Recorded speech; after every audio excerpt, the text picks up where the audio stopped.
Ingram Micro is in the PSA business, Acronis is giving away free software, an interview with Datto's Chief Marketing Officer, and why the heck isn't Matt telling me all this? Answers ahead on ChannelPro Weekly, episode 181, Spartan Run.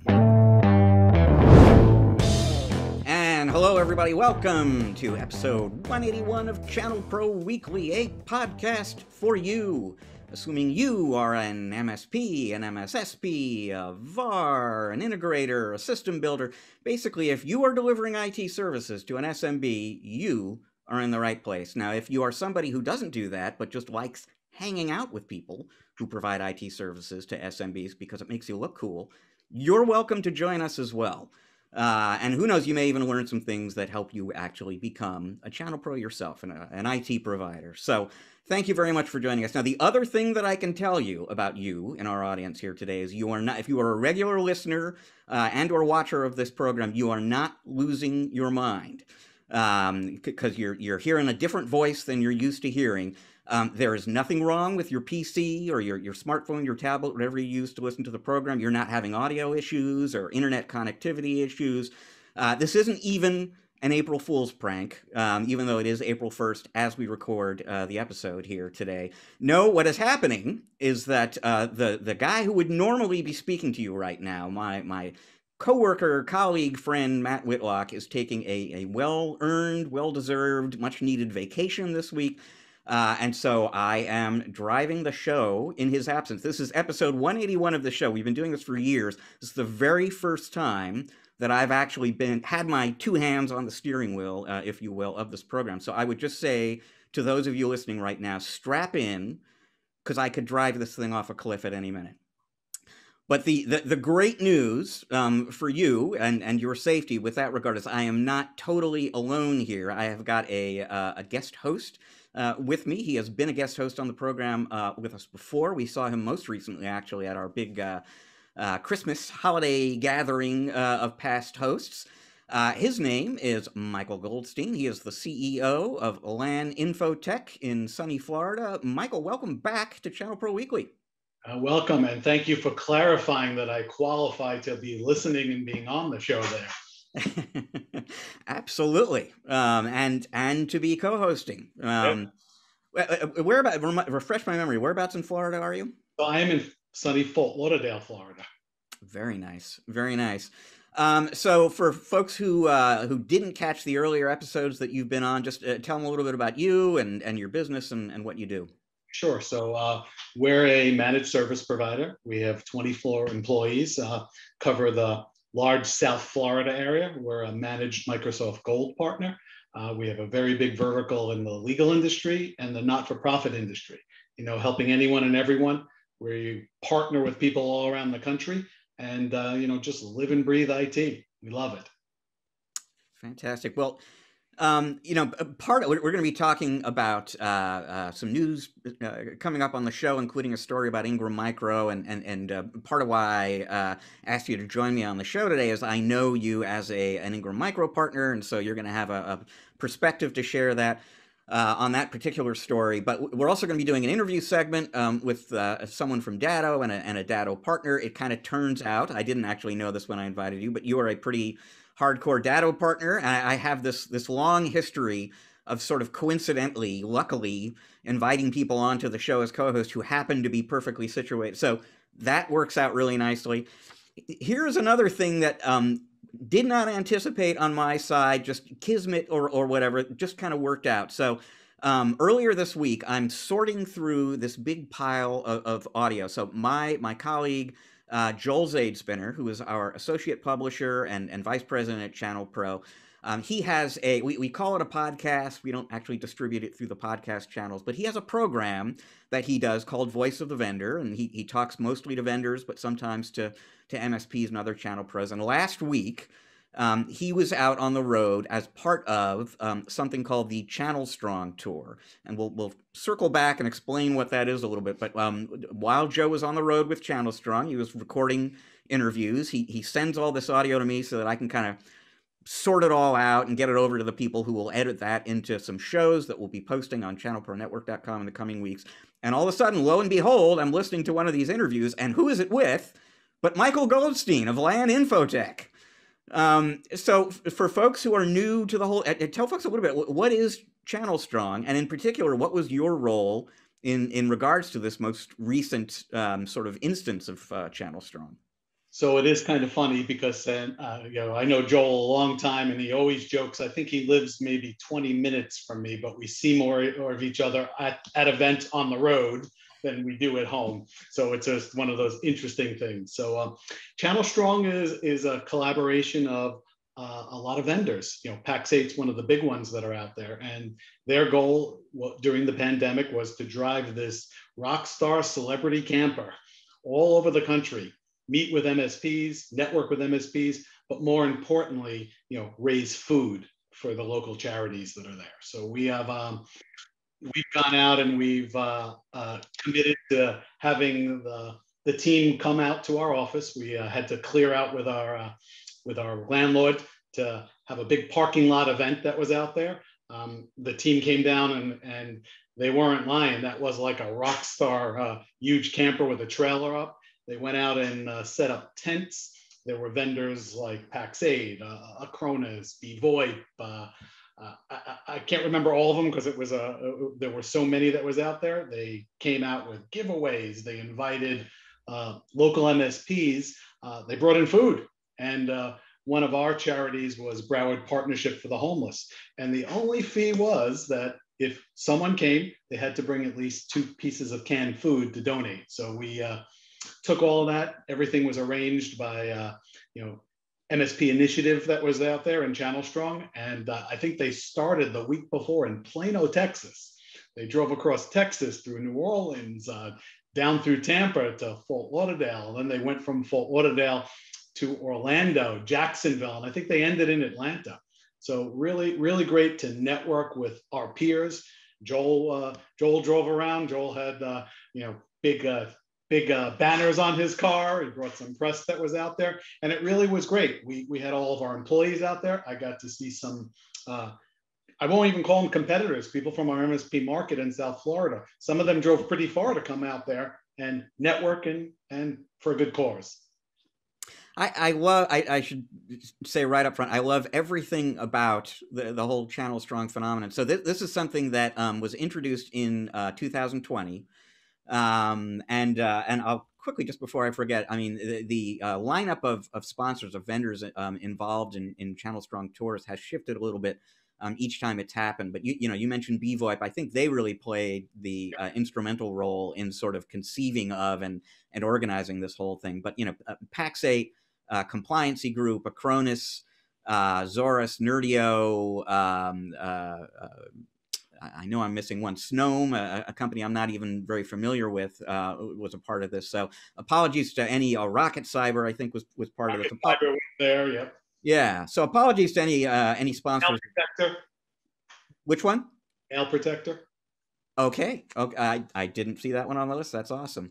So what these guys do, like you said, they get in the Rockstar bus, they go driving around the country visiting these places, and the idea basically is just, it speaks to the spirit of the channel. Basically, we're not going to let the pandemic, we're not going to let the virus keep us from having the kind of interpersonal contact that most of us are used to having at conferences and events all year long. We're going to find a different way to do that, and do it in a safe, responsible way. They take every precaution in terms of masks and distancing and so on to make sure nobody is going to, Everything was spread out. There was hand sanitizer on every table that was out there. Every time we came close for a picture, they made sure that everyone was masked.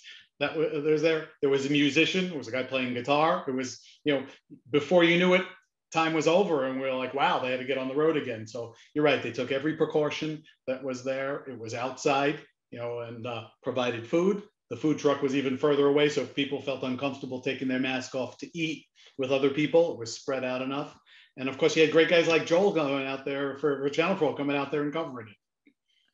And you mentioned this before, that there is also a part at each one of these stops on the road. They're collecting food and raising money for charities and so on. So they're giving to the communities in which they're visiting as well. That the But, whole it was the host's choice. So it was, for us, we took a local food bank, and then they were actually joking about it because we actually went to the food bank and asked them what they need so that we would come up, and we gave them a whole PDF of suggestions that came up. So listen, nothing goes to waste. And then we came over and we presented the food to them, and it was really a great event. So, I mean, I should say quickly, I'm envious for a number of reasons. I would love to kind of get back out there and meet in person with MSPs and vendors and all the stuff. But in particular, in ordinary times, Joel and I are like inseparable. We're on the road together constantly, and it's been over a year since I've been in the same place, same room, same place as him. So I'm jealous you actually got a chance to talk to him in person much more recently than I did. I will say that was the first time in 1 year. The last time I actually saw my employees physically was St. Patrick's Day. So we were a couple days after. We had some of our employees come out there. It was unusual to see everything, and I came home that night and I joked with my wife. I go, man, I don't remember networking this tiring. So we all have to be like athletes and work our way back up to those 18-hour networking events. But it was really great to see people. It's a little weird in the beginning, because it's the first interaction with, I guess for me at least, people outside of my family. But I wasn't worried. It was, like you said, it was great to see friendly faces again, and miss these in-person events. I was going to ask about that, like the mood, the buzz, because this isn't a Channel Strong stop isn't exactly like a conventional conference or something. So as the year goes on, we'll be returning to events that are more kind of familiar to us maybe than this, but there is that whole thing of seeing people, in person again, and just. So, I mean, from that perspective, what was it like from that perspective? And just what, in terms of the people who you had out in the parking lot there, what's the mood like right now in terms of, apprehensiveness or optimism for the future, et cetera? Well, first of all, it was sunny Fort Lauderdale, and some of those vendors came from Boston, from Colorado, from other places. So for them, I could see their faces. For me, I know it was, we started in our office having some of our employees come in socially distanced, and it was, kind of shocking to see some of them, in person. After 10 minutes, you're like, wow, I really do miss this. It was really good to see all those faces, like family. I knew most of the vendors that were out there. I knew a lot of our competitors. We all had the same stories that were out there. It was great to see, other people, and then just get back down to business, talking about clients, talking about technology. There was nothing to sell that was out there. The Channel Strong team had these really nice bags with giveaways, just like you can imagine at a show. There was Jenga on a table, that was out there. And it was interesting. I should have had that picture of Jenga surrounded by, sanitizing wipes as well as hand sanitizer. But it was really great to go out there and see these faces and feel some form of normal. That's the way I looked at it. And then you go back into your car, you head back home, and you realize, hey, you're in that glass shaking globe for a little while, and the snow's coming down, and then everything's settled. Well, you got a little taste of what's to come later this year, I think. So that's a good thing, and generous of you to donate your time and space and so on to be the host in your city. No, it was great. It was great, and I was expecting the call because hey, everyone in that Northeast wants to come down to South Florida in the winter. Yep. Smart move. Texas, Louisiana, Florida, Georgia. This time of year, not bad. A good move. So Michael, awesome. Thank you for being with us here again on ChannelPro Weekly this week. So we're going to be, as I said, we're going to be talking about the news, in particular stories from Ingram Micro and Acronis. We're going to take a look at an article that appeared in a recent issue of the ChannelPro monthly magazine, in which we quote some thoughts, some best practices from cloud and managed services partners, and I'll get your perspective on what they regard as important contributors to their growth.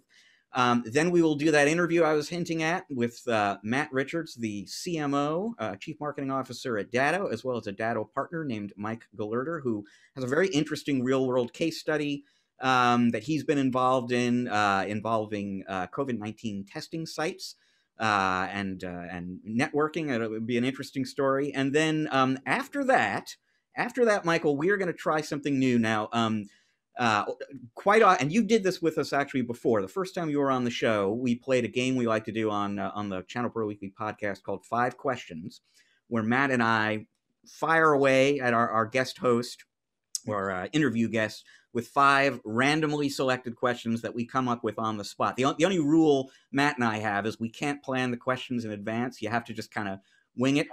So you have played that game with us before. It didn't feel right for me to play it with you again without Matt. So what I'm going to do instead is invent an entirely new game. It is, as I said before, it's April 1st as we record this right now, which is to say it's April Fool's Day. So we will be playing a game later called the April Fool's Game, in which we will attempt to possibly fool one another. So stay tuned for that, folks, and we'll get into that later in the show. But for right now, well, actually, you know what else is coming up? So that game is coming up. Here's something else that's coming up, folks. The MVP Growth Fest 2021 event. It's taking place on April 20th. It's a virtual conference. It features an exclusive interview with the great one himself, Wayne Gretzky, and 4 all-star panels, including 10 CEOs, founders of great managed services businesses. Live attendees, if you're a live attendee of the show, you'll be eligible, for up to $15,000 in cash and prizes. And we are very pleased and proud at ChannelPro to be a media sponsor of this event. So check it out. It sounds like it's going to be really interesting, coming up in just a few weeks here, and you can learn more about it and register at mvpgrowthfest.com. MVP as in most valuable player, growthfest.com. So with that, Michael, I'm going to dive into top story of the week here. And like I said, this is an Ingram story, so I'm really interested to see what your perspective on it is. Because this is an interesting development. Ingram Micro has gotten into the PSA business. Earlier this week, they announced that they have acquired a company called Harmony Business Systems. Some folks out in the audience might know them or might know Harmony more in connection with Harmony PSA, which is the PSA product from Harmony. It turns out, and this happened actually in the third quarter of 2020, it wasn't until this week that Ingram kind of went public with the news. And some of you have probably seen rumors, indications, hints that this had happened before, but, you know, Ingram wasn't talking about it. But they went out and they bought Harmony Business Systems. They now own a PSA product. They have spent a lot of that time since the acquisition integrating that system with their Cloud Blue platform. Cloud Blue is their B2B e-commerce platform for their cloud partners. And, you know, from the get-go, they spent $500 million in 9 years building Cloud Blue, basically, because they wanted to create sort of the ultimate platform for a cloud service provider to build a business around. And so, not, you know, you don't just go there to procure a software as a service or infrastructure as a service offering. The idea was that there's a complete platform here for provisioning those services, orchestrating the deployment, handling the billing, handling lead generation and marketing, etc. From Ingram's standpoint, the thing that was missing was a PSA system, something you could use to manage both the CRM aspects of running that business, but also obviously the support aspects. So this, from their perspective, kind of rounds out their vision, which they, interestingly enough, referred to in an interview with me as a master MSP vision for what they want Ingram to be and what they want Cloud Blue to be going forward. You know, master MSP is a word some of you out there have probably heard in conjunction with Continuum once upon a time, you know, before ConnectWise bought them, or companies like Collaborance. So they are building a master MSP platform at Ingram. Now, they take pains to emphasize a number of things, and these are the first questions that always come up in a situation like this. So, open ecosystem. Ingram has been partnering with other PSA manufacturers like ConnectWise and you know, Datto, the Autotask folks, and Kaseya and so on. They have been partnering with those folks. They will continue to partner with those folks. They are not going to push their partners to do, who are transacting business through other they're not going to, push the Harmony users, for example, to move all their business over to Ingram. From their perspective, Ingram says if you are a Harmony PSA user, really very little is going to change. Harmony is still going to do business independently under the same name. It is part of Cloud Blue now, very much, but that product will be available whether or not you are using Cloud Blue or are even an Ingram partner. And Ingram emphasized they do not view this as a competitive move. They don't see themselves as trying to draw MSPs away from the ConnectWises and Kaseya's and Dattos of the world. They just want to make sure that they can provide all of the services that they feel they need to their Cloud Blue partners in order to have that end-to-end kind of platform. But this is now a distributor with a PSA product, which is just, it hasn't happened before. It's a very interesting thing. Michael, when you heard this news, what was the first thought? Just on your last thing, it makes them unique. It's not something I expected on that. I thought there would be different types of announcements that would come out. But, I think it's a great move. In reality, as we all transact with different distributors, and we all have, you mentioned all the major PSAs that are out there, part of that whole problem is usually the integration piece of it. So to have a turnkey or a master type solution, really does make sense in their line. You could walk in on day one and don't have to worry about how am I going to integrate my B2B or my cloud product to my help desk, to this, and offering a great product that's out there. I think it also drives a little more press and people to look at Harmony. You might not have mentioned Harmony in your PSA discussion 6 months ago. So I think that it gives people an alternative that's out there. And I think that announcement that you said that was key, that they're not trying to force people out. Obviously, ConnectWise has a big chunk of the market, and same thing for Datto. So I think it's a good move that's out there. It'll show how things could be done. And like I said, if you're either a new MSP or an MSP looking to make a change, now you have a turnkey solution that integrates directly into Ingram Micro. So Harmony, I should say, because you're right. I'm guessing that is a new name for a lot of folks in the audience. It was founded in 2017. It's based in the UK. It first came to my attention when someone named Alistair Forbes became their chairman. Now, if that name rings a bell, it's because once upon a time, Alistair Forbes ran Logic Now, which was once upon a time was a very well-known RMM vendor. SolarWinds acquired them, and then they combined Logic Now with Enable and turned that into SolarWinds MSP, which as of this week is now officially named Enable again. Totally different story. But Alistair Forbes, after he left Logic Now, became the chairman at Harmony. The reason Ingram says they bought Harmony as opposed to other PSAs they must have evaluated is it is particularly strong in terms of its support for multiple languages and currencies. So Ingram obviously does business globally. They wanted a PSA product that from the get-go would be appropriate for a global audience. They liked what they saw in Harmony, and they also liked the combination of business models, payment models that the Harmony tool can support. So recurring revenue, pay as you go, but also fixed bid and so on.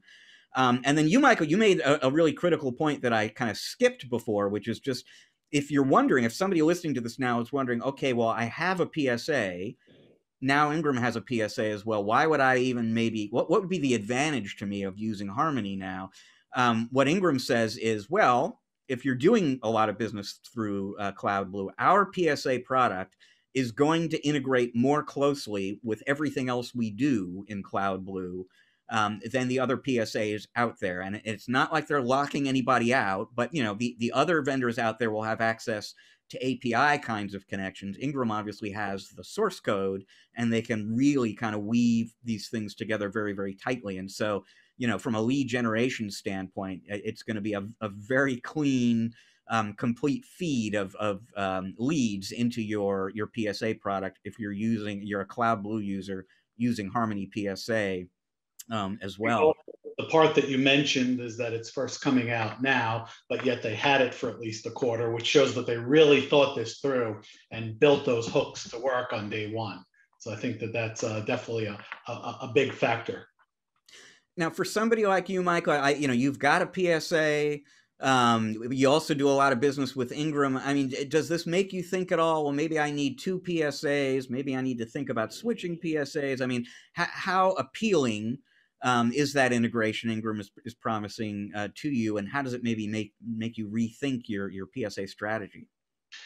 So, listen, I think that all of us will say that, we sell a lot to law firms, and I always joke that lawyers are never happy with the time and billing system. So in reality, I'm sure there's always things that we like different about our PSA, and sometimes very difficult to change. This might be something to look at to see, or as you said, maybe a second PSA to manage just what we do for our Ingram Micro customers.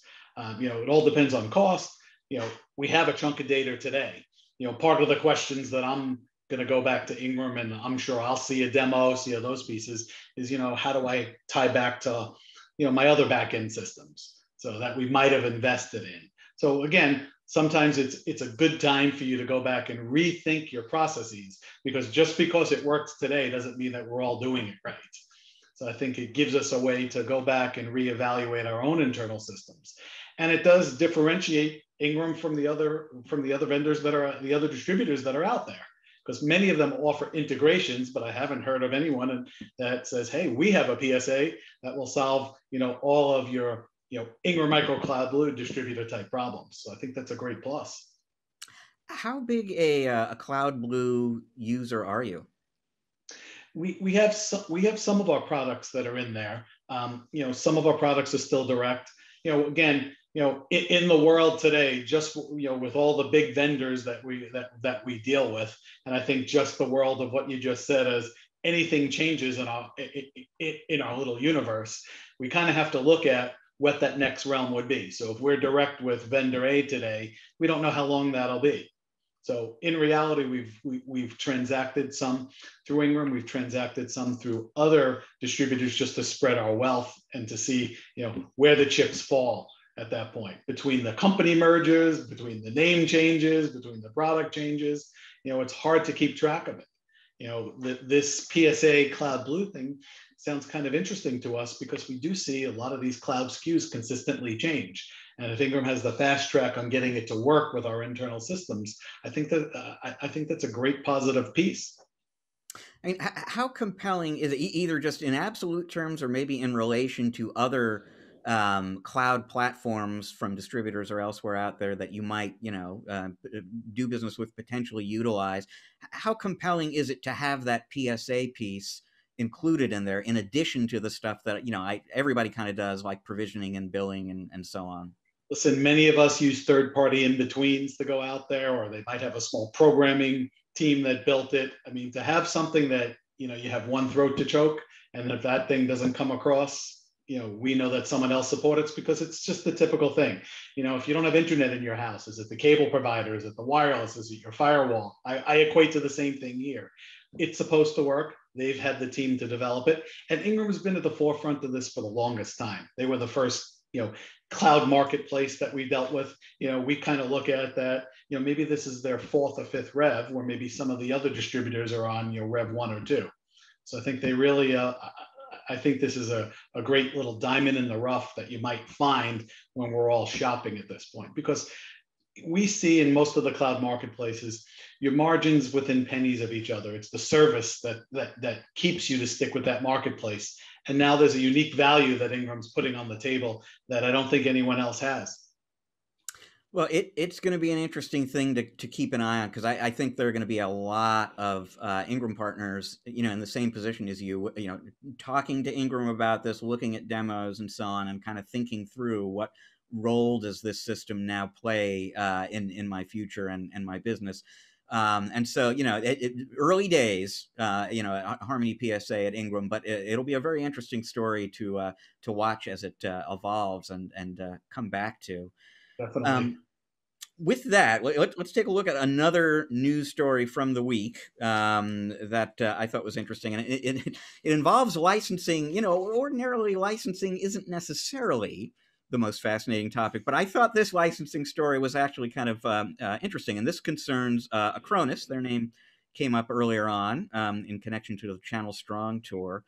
And to set the stage for this a little bit, late in 2019, they announced that they were really kind of betting the business betting the future of the business on this cyber protection strategy. So they were, best known at that time as a provider of backup and BDR solutions, but a complete cyber protection solution needs to do backup, of course, but also security. Security and backup, I think a lot of people have increasingly come to recognize in recent years, are inextricably linked. You need to do both of those and do it in an integrated way to really provide protection for a customer. And so late 2019, Acronis unveils their Cyber Protect platform and Cyber Protect product. Spring 2020, they officially launched that. I think that was in May of that year. The next month, they introduce a version of it that they're calling Cyber Protect Cloud.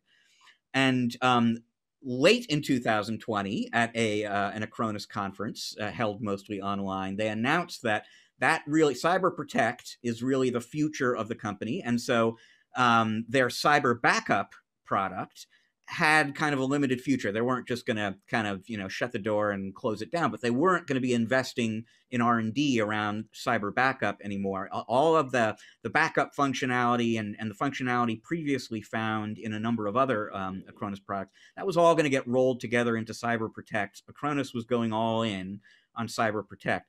And what they announced this week was a totally new licensing model, a little unlike anything I personally have seen before, that really reflects that kind of change. So, first of all, they officially sort of discontinued, phased out, not just Cyber Backup Cloud, but also their Cyber Disaster Recovery Cloud product, Cyber Files Cloud, File Sync and Share product, Cyber Notary Cloud, e-signing product.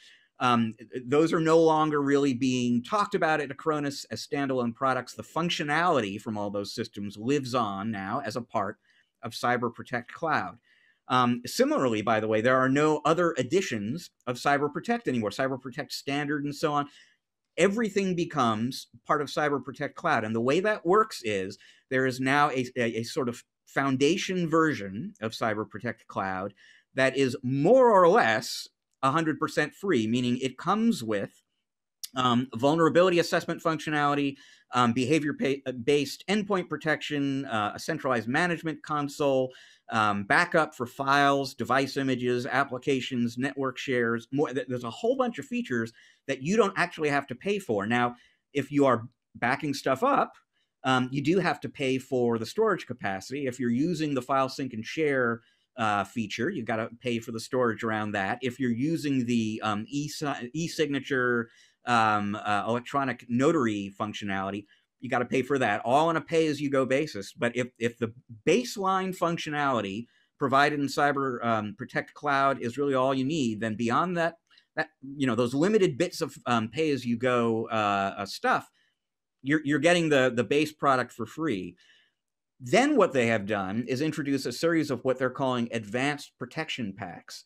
So you get the foundation at no cost, but then if you want the more sophisticated functionality in areas like backup and disaster recovery and management and security, if you want the ability to spin up a cloud-based recovery environment in real time, for example, you're going to need the advanced disaster recovery pack.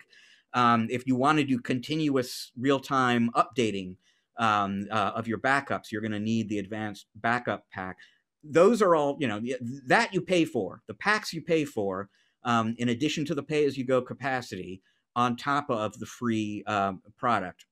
But very, very flexible and very different kind of model for acquiring a cyber protection, backup BDR solution. And unlike anything else I've seen out there, Michael, what strikes you as interesting about this? It's surprising. It goes out there. We've seen this over the years just in utilities, not on a full product. It's like, hey, I'll give you a file utility that we'll go through, but if I find something, you got to pay for it. But I haven't seen it on a full base product. So you get in the car for free, but if you want the satellite radio, you're paying for it. You want to have the alarm system, you're paying for it. I think it's a great marketing plan. It gives people the ability to try things out, to test it, get it in there. And hey, if you need the ability to be able to spin something up in the cloud, you pay for these feature packs that are on there. And I had been monitoring the change myself also, because I was at that same online conference. Because to be honest with you, last year I was kind of confused on some of the things. You know, when I first got the announcement for the event, I'm like, well, why does Acronis tie? Why is everything cyber based on this? And I got that it was there. I think it's a good marketing strategy, but you know, it is putting all eggs into one basket. And I'm assuming, you know, we'll figure out the limitations of the base product also. I hope that that's pretty well documented, because we wouldn't want us as MSPs to assume that we had everything and then get hit with a cost in our time of need. So. Yeah, it is kind of a what in other contexts is sometimes called a freemium model, right? Where you know you give people the free edition with the anticipation that once they've familiarized themselves with it, minimal investment coming in, that some of that more advanced functionality it becomes attractive and they're willing to pay for what would in essence be the complete product, as opposed to that somewhat limited there's some products that we see out there that if you're not using it for business use, you get the full options. We've seen a lot of products that are in place there, but it's not unlike, Microsoft does something similar lots of times in Azure, where they talk about things that are in beta, then they're in preview. There's still no charge until it really comes into production, or things that you need a little more advanced pieces. So I think it's a good way to test the waters with a product if you're looking for a change that's out there. And we have seen some other security vendors kind of do an all or nothing. They don't want to get hit with maybe you only pick the one option when you really needed 3 to be protected. So now it sounds like, and I'll look further into it myself, it's great to be on here and hear these stories to be able to see what the depth of the product does. But the bundle makes sense, because now, you're protecting yourself against yourself. You're not looking to save a couple dollars and maybe you left out one of the bigger parts of our product. Yeah, and one of part of the strategic thinking behind this from Acronis' standpoint is they are aware, as so many other vendors in and out of security, that there are still a lot of traditional VARs out there who are making the move to managed services, thinking about making that move, and there are, it can be financially difficult to make that transition. And so from Acronis' standpoint, looking to grow their already, reasonably large MSP partner base, if you can lower the barrier to entry and give people something that will enable them to get a managed services business off the ground, generate recurring revenue, because all this is priced on a pay-as-you-go or recurring kind of basis. That has appeal to them as well. That this can help traditional resellers become MSPs and can help Acronis attract more MSPs. And also MSPs attract more business, because if you have a smaller client base that maybe can't, doesn't have the budget to go out there to have the full suite, you could pay as you need it. We've also seen some security vendors say, hey, I'll put your product in and you'll pay us by incident. So we're seeing a big move to be able to make it cost effective for the right clients to get a security product that they really need, but don't necessarily have the budget, or maybe they don't appreciate the need that they have today. So interesting stuff. We'll keep an eye on this story too as it evolves, and kind of see any adjustments that they sort of make to the pricing model as things goes along, or how effective it is at simplifying, but also adding flexibility to how they do business with their partners. Does it generate more business for the partners and for Acronis? Yep. So that is it for the news this week. I want to talk with you now, Michael, about a story that showed up very recently on the ChannelProNetwork.com website. And it also ran in a recent issue of the ChannelPro Monthly magazine. And it's basically distilled directly from a session that we ran at one of our virtual conferences late in 2020. And by the way, while I can do it, I will thank you. We've been doing a lot of these virtual conferences in the last year. We're doing another one coming up next week, and pretty much every time we do these, I notice that you are in the audience, and I really appreciate that. And it's gratifying. It tells me basically we must be doing something okay. But I really do appreciate you being a return customer. I appreciate that you guys keep doing this and bringing this and have these focused sessions to go out there. I mean, I said that to Joel in person, and I'm saying it to you. I think it's great that you guys are helping to support us and bringing relatively important topics to us. So. Well, part of why we're talking about this here is, shameless plug alert. This session was part of our Managed Services and Cloud Computing online summit event late last year. We are doing another one of those shows next week, April 7th, with a totally different lineup of speakers and sessions, and I can talk maybe a little bit about that later on. If you're curious. What was that? I am registered. You'll see me next week. Awesome. Very good. Yeah, so if anyone listening, watching wants to learn more, events.channelpronetwork.com, and you can see the whole agenda and the speakers and so on. When we did this particular event, I think it was in December last year, we had a session that was, we had two guests basically. We had Peter Melby on. He is the CEO of Greystone Technology. He was actually a guest host on the podcast here not all that long ago. And he is somebody who has been growing his managed services, his business as a whole, 40% a year over year, for multiple years running. This wasn't like a good year. He just keeps growing 40% year after year. Managed services accounts for a lot of that. So we called him our managed services superstar, and we brought him on to talk a little bit about the secret sauce that is helping out with him. We had another partner named Steve Hall, who is the CEO of District Computers in Silver Spring, Maryland. He's for years and years, he's been one of my go-to guys on cloud computing. He's always kind of ahead of the curve in terms of the best way to monetize that and the next generation of solutions and so on. And so both these guys, we just asked them a bunch of questions about what makes things work for you guys so well. And then we put that together in the this article for the magazine that we called 9 Questions for 2 Channel Superstars. And I want to bounce some of what they said off of you, Michael, and just get your thoughts on this. So one of the things we talked about with Peter was, what are the core contributors to that incredible 40% over and over again kind of growth rate? And he said, client satisfaction. I think a lot of people are going to say that. Focusing on profitability. Well, that certainly makes a lot of sense. And then employee engagement. And this will probably not shock people, focusing on keeping your employees motivated and satisfied and so on. What was interesting to me is I think a lot of people, and I'll quote this actually directly from what he said at the event. We started with the idea that if we treat people well and we listen to them, that we're going to have a great experience and business should be relatively easy because people will want to work for us and they'll in turn know how to treat their clients.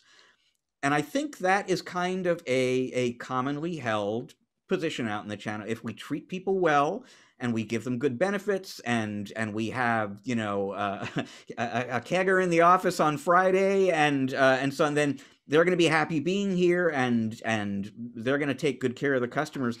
And what Peter says is he learned over time that was way too simplistic, or rather it worked up until about employee number 8. But at a certain point in time, when the company gets to be big enough, just sort of creating a happy workplace sort of environment isn't enough to keep your employees engaged. And so the breakthrough for him was when he created what he calls a human nature-based culture. And I'll quote again, "I do not expect my employees to care more about my company than they do about themselves and their own interests. I work to align what we want as a company with what our employees want individually," which is just a really interesting perspective on things. I am not demanding that people be down with the cause. I want to understand what matters to them and create an environment in which we're helping them achieve what they want to achieve as they help the business achieve what it wants to achieve. How does that kind of resonate with you, and how do you think about culture, Michael? I think you did hit the nail on the head. I will tell you, so my approach is very similar on that. And I do want to have, happy employees, and I go through this. I take it a step further because my two older boys actually work for me. So when we did have in-person company meetings and tons of virtual meetings, I do tell them, hey guys, I do think of you guys as my family. I spend more time with my staff sometimes than I do spend with my family. And if there's an issue, I really do want to know about it. If there's something that we're doing wrong, I want to know about it. The door is always open. And you're right, the keg in the room on Fridays only goes so far. And in reality, what we do is we really feel like our company drives technology. So most people that work, at least for me in the technical stuff, they love technology. They want to touch the next latest and greatest. So I'm always trying to be very transparent. And I always have been very transparent with the employees, whether it's, we lost these 3 clients or these clients had these complaints. But I also do relate to all of us to, regular retail or restaurant customer satisfaction. I always believe in that 2-strike rule. You might have a bad experience at a restaurant. Maybe it was the server, maybe it was the food. You go back a second time, but you'll never give them a 3rd try. It's usually 2.5 times. So I say to them, my door is always open. Listen, this isn't indentured slavery where you're tied to me forever. If there's a reason that you want to leave, and money shouldn't be the reason that you're leaving, so create the culture, and you don't want to be that weakest link in the chain, because we really all have to work as a team together. And, the crazy thing, there's no I in team, and we can go on with a lot of, metaphors on those things, but the door's always open, and there's a reason that door is open, and everybody really relies on everybody. So, he is right that you can only keep him happy so long. We try to look at career growth. We are a small company, we're not an Amazon, we're at that point.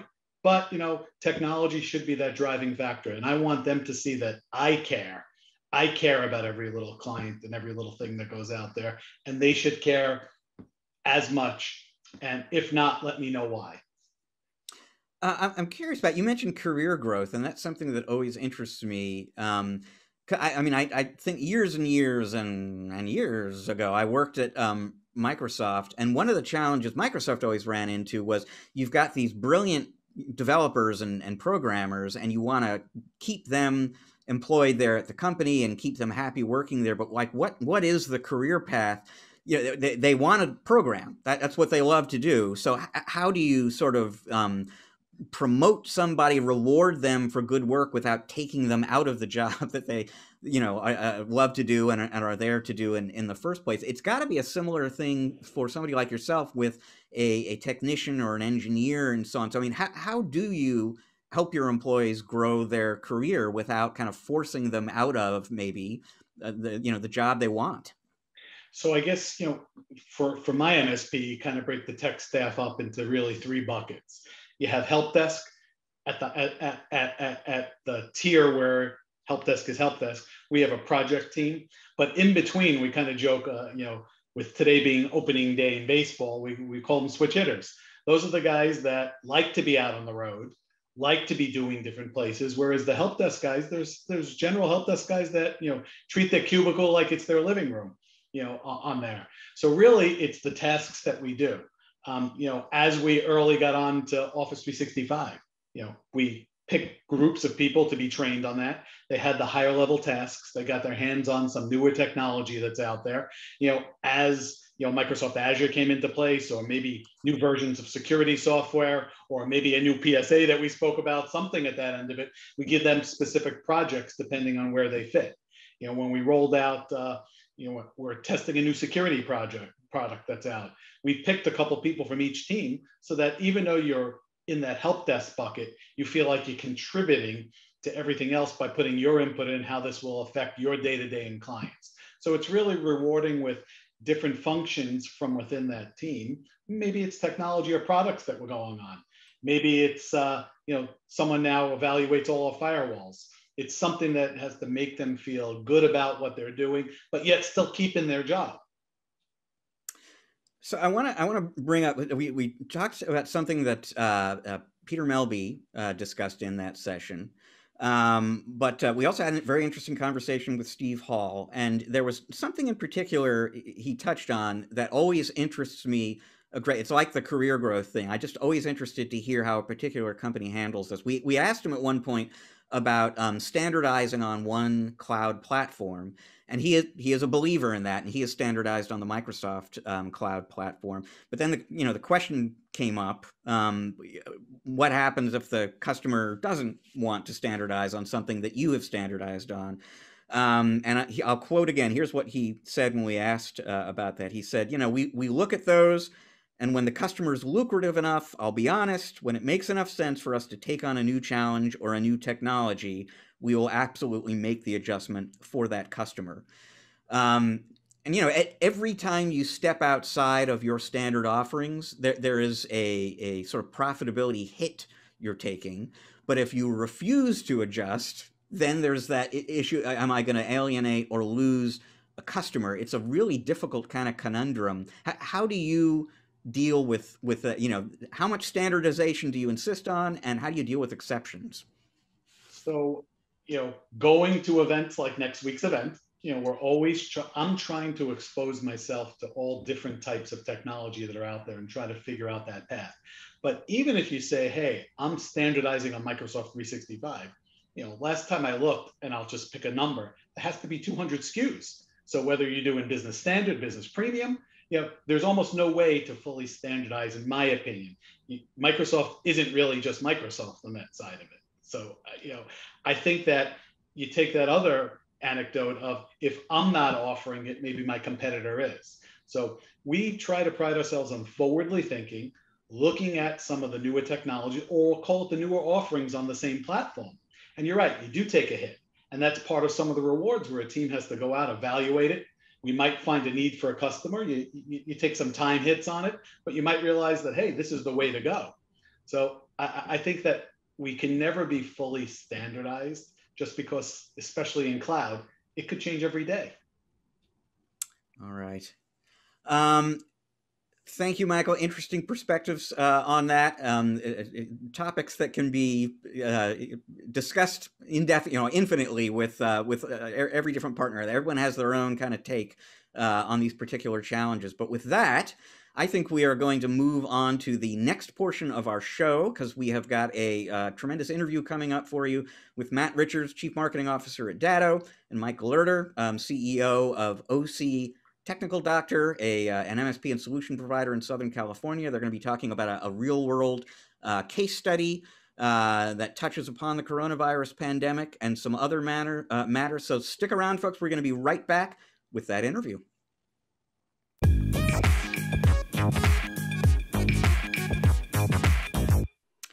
All right, everybody. Thanks for joining us for part 2 of ChannelPro Weekly, episode 181. We have got a fantastic interview segment for you this week.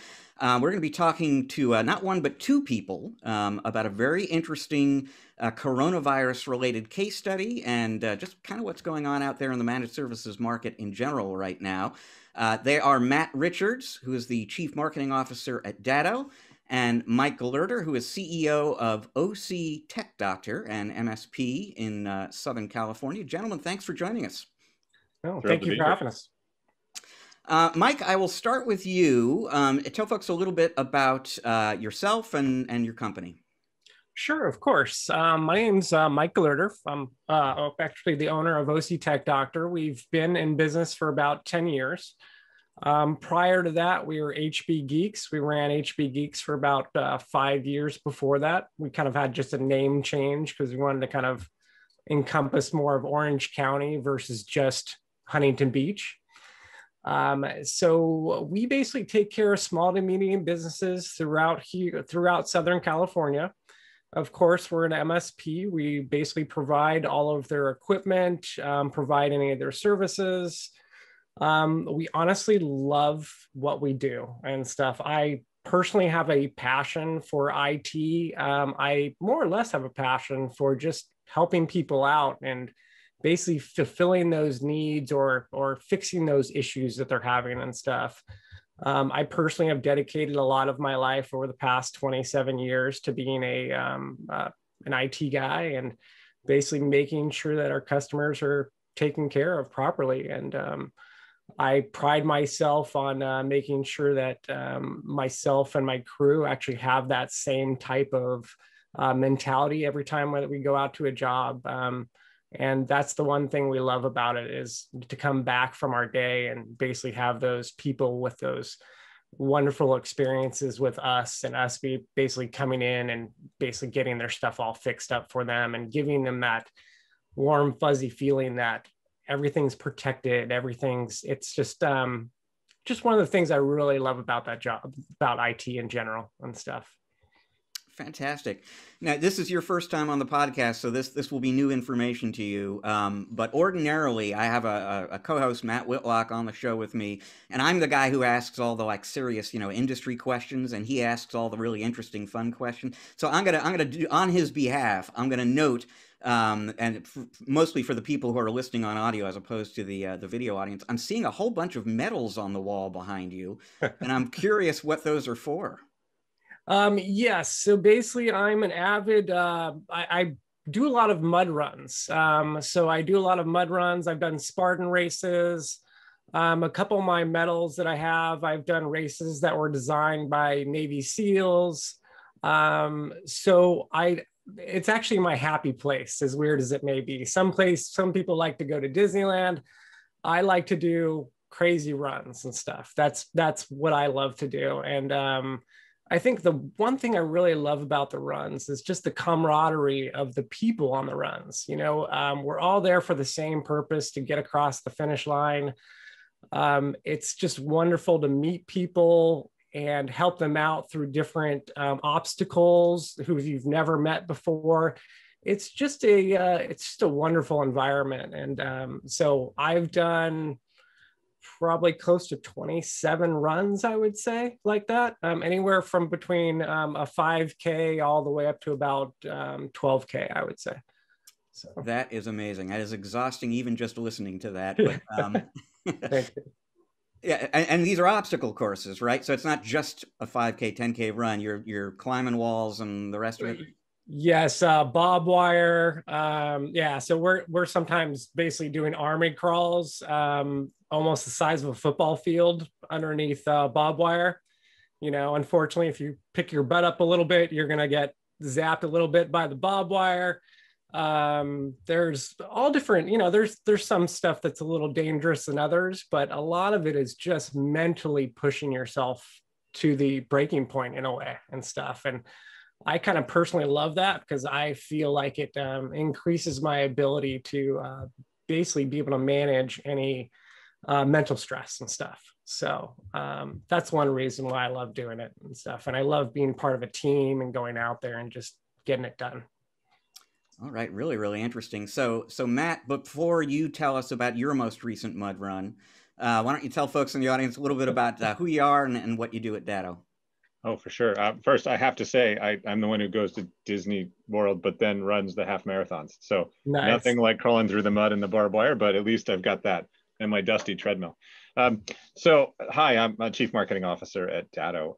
And my role is predominantly, I worry about things like brand. I worry about also helping folks like Mike grow his business and try to provide the materials and the programs to support Mike. And we're going to talk a little bit about some of that today, but whether it's market development funds, whether it's marketing automation tools, pre-canned campaigns. My role is a lot about enabling Mike to be able to grow his business and do what he loves to do, and provide not just the tools, but the support that helps him grow. So that's our mission. We like to say Datto, the MSP technology company, and really that's about helping Mike.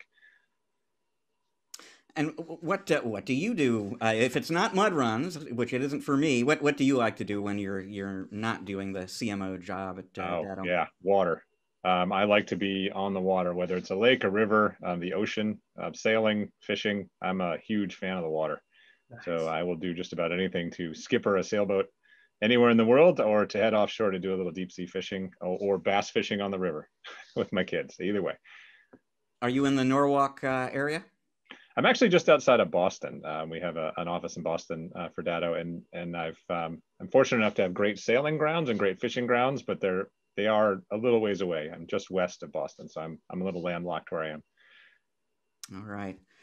Well, let's talk a little bit about it. So, Matt, you and your organization brought Mike to our attention at ChannelPro, and the work that he is doing. And the work you are doing, Mike, is with an organization I had not heard of before called COVID Clinic Inc. So tell us just a little bit about who they are and what they do. Sure. So basically, COVID Clinic Inc. Basically, the doctor itself from COVID Clinic Inc. is my primary care doctor. He basically started to set up all the COVID testing sites throughout Southern California. In June, we started pretty much kind of setting stuff up. So the organization itself is built on the fact of trying to do as much testing as possible, pretty much. That was pretty much the whole goal of Dr. Matt.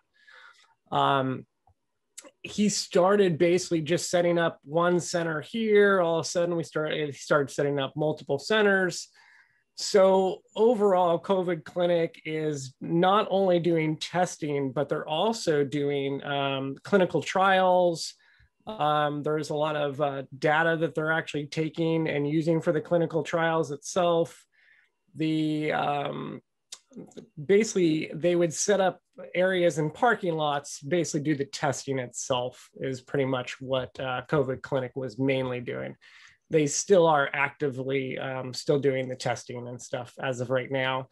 I don't know if they're going into the vaccination mode or anything like that at this point and stuff. But the main thing was to basically just fulfill the need of the testing and stuff, because there was a lack of being able to get that testing in a quick fashion and stuff. And COVID Clinic went to fulfill that need, pretty much is what they did. So they're doing testing. They're obviously collecting data at a distributed range of sites, and you can tell us how many sites they're dealing with. But I mean, when you first started talking with them, what was the need that they have that they asked for your help with? Definitely. So the interesting thing is they called me up. I basically went to a parking lot and I saw these pods, these metal pods, and they're basically like construction pods, you know, the pods that they basically drop off the construction site, and you have the construction guys usually in those pods itself. So those pods were out there. They are completely metal pods. So when I went in there, I saw that they had basically internet connectivity issues is basically what it was. When I walked in there, they ended up having a whole bunch of they had like 7 or 8 hot spots, you know, within inside of the little pod. It was causing all this interference. They were having just a whole bunch of issues with just basically solid internet is basically what they're having. So I kind of looked at the project and was kind of like, oh, this is going to be really interesting. We pretty much are slap dab in the middle of a parking lot with no electricity. We can't run a internet line and stuff over there. So, okay, let's figure out a solution. And then that's where Datto came into play. You know, I basically ended up looking at Datto's product. I've actually been, you know, had a couple of their products beforehand, but the DNA itself was a perfect product for the problem that they're having. It gave me the ability to basically give them internet access solid with inside of their pods. And I basically just had to use one Datto router and a LTE modem to give them the primary internet connection. And so I set up the first location and cured that pain that they were having. It was horrible. I was watching them in the beginning trying to process patients. And so because everything was online. So processing patients was basically a website that they're going to and doing all the process information. So by giving that great internet connection, it gave them the ability to continue basically working on more efficiently. The other thing was having that secondary LTE connection with inside the DNA for the backup, just in case the primary basically went down. Because we're talking mission critical. You know, they had lines that were sometimes 600 deep in a day that they were doing testing. And so to keep those lines going, we definitely needed to make sure that that internet was fixed for them. So that was my primary goal. And that's pretty much what we went after with the help from Datto to make that happen. It was actually amazing, absolutely amazing, you know. And I should say, as context for anyone in the audience who is, not familiar with the product, Datto DNA, and I still remember, I don't know if this is still true or not, but originally DNA stood for Datto Network Appliance. But I mean, it's bit. Got it. It is. Does that still apply, or is that Datto networking appliance? It still applies, okay. and it is exactly as you say. It's well, the way to think about it is it's an edge router with 4G LTE failover, and then Wi-Fi and network capabilities built in. So you drop that in the middle of one of these pods, which Mike did, and it'll provide you with, if you have a primary internet connection, right? It'll provide failover to a secondary if you have a secondary line, and tertiary failover to LG to the 4G LTE, and all well pretty seamless to the end user, providing you a consistent Wi-Fi signal. And you can manage it through the same interface. Basically, you're managing your other Datto assets. Correct. All managed through the Datto portal, which is where you would manage all of your other Datto devices. So in a way, it does provide that single pane of glass, which is that cloud base, and you can configure it ahead of time. And then when you set it up in the field, it'll grab some of those configurations and apply them. So, Mike, how many of these do you have out there? How many pods are you supporting now? Is that number growing? Yeah, it actually is growing. So as of right now, we're in 6 states. So we're looking at Oregon, Nevada, Arizona, Utah, California, and Washington. The next 4 states that are coming soon, we have Texas, Georgia, Florida, and Illinois.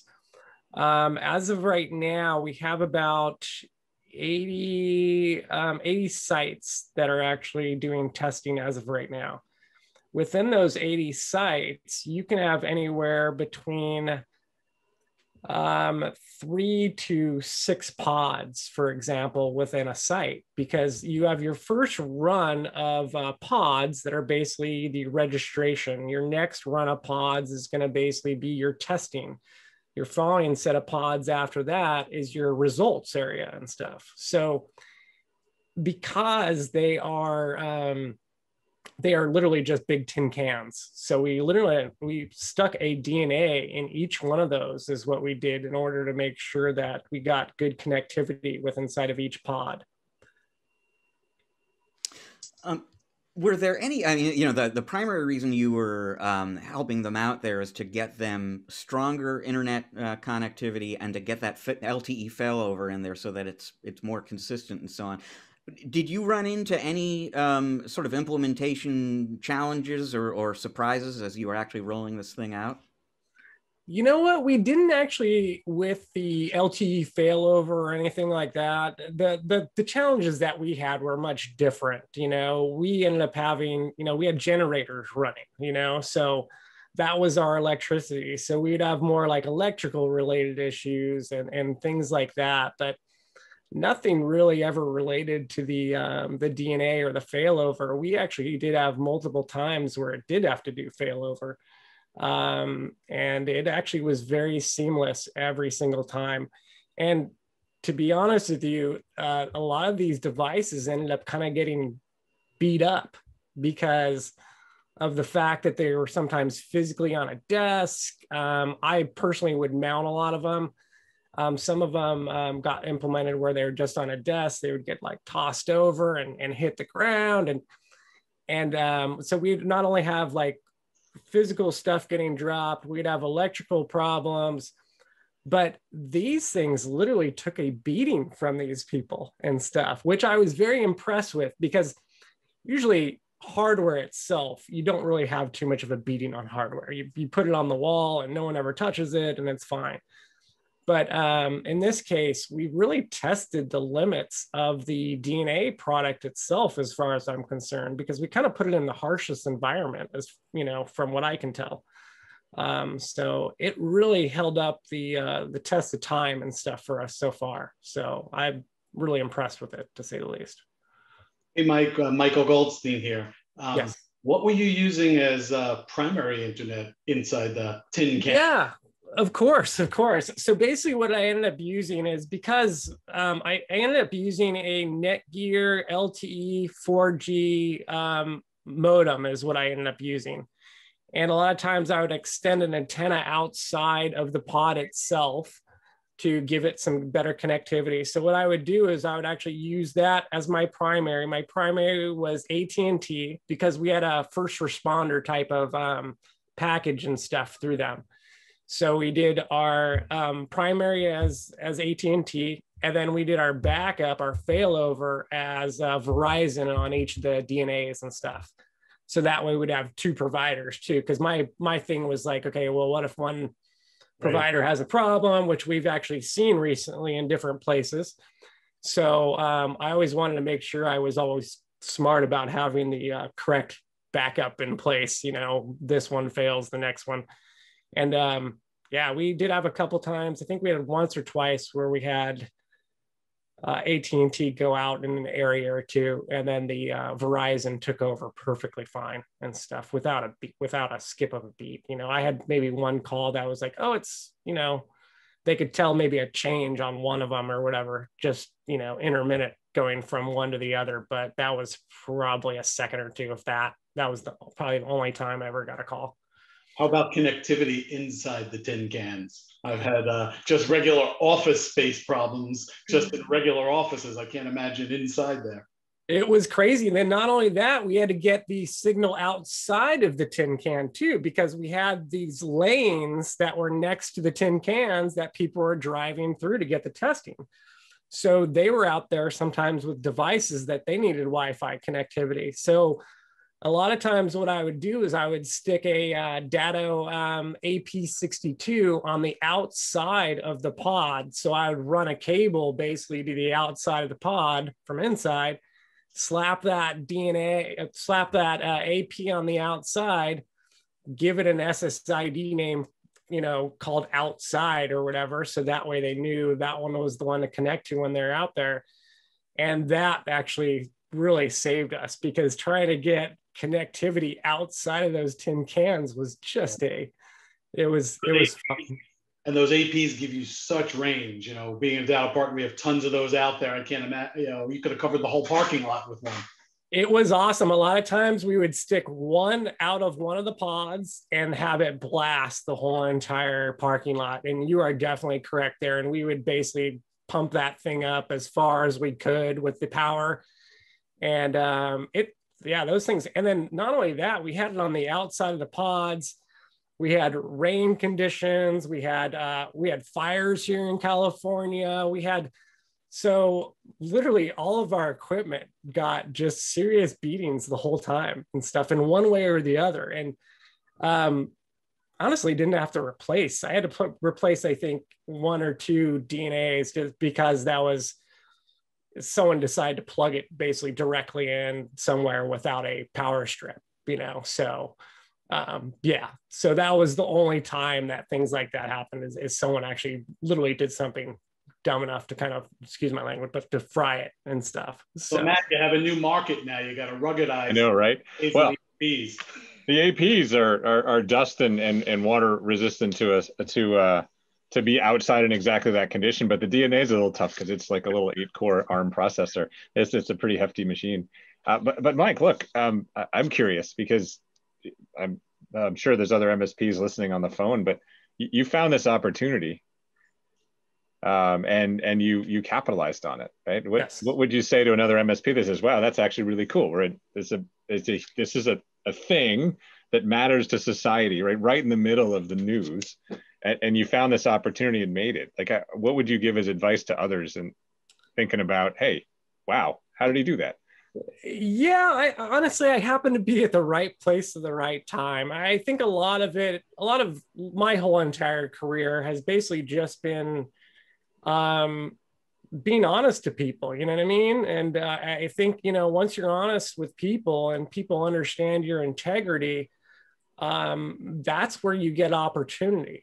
And so I think integrity is a huge piece of IT. And I think sometimes that may be lacking in certain situations. So I would recommend people to make sure that you keep your integrity extremely well with people, care for people, not just as clients, but just as humans, and I think that itself goes a long way. I've had a lot of amazing opportunities in my career. And honestly, I think it's just because I've made great relationships with people. And I think, life is relationship based. I feel like IT is relationship based, every now and then pick up the phone, not everything should be done by email. I think those are the things that kind of have been lost a little bit in this world in general. But I think those are the things that really connect us. And those connections are the things that get us new business and get us new opportunities. So that would be my recommendation. My other recommendation is just go for it.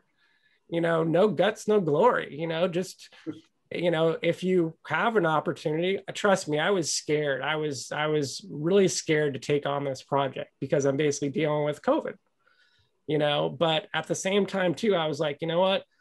I have a community to basically make sure that I'm helping out. This is my skill set that I've been provided and stuff. And, we're a community. Our communities depend on our skill set sometimes. So I think stepping up in a time like this is something I kind of would have done, anyhow. I just think that I was the one who was fortunate to actually get the opportunity to do it and stuff. So, but that's my whole thing, is just integrity and go for it, It seems like good advice. It's good advice. That's what intrigued us at Datto, right? Your phone call, your phone call out, and our response, of course, was we were intrigued by the opportunity. It's not often, there's a few times in your career when you come across partners like yourself who are in the middle of something like this.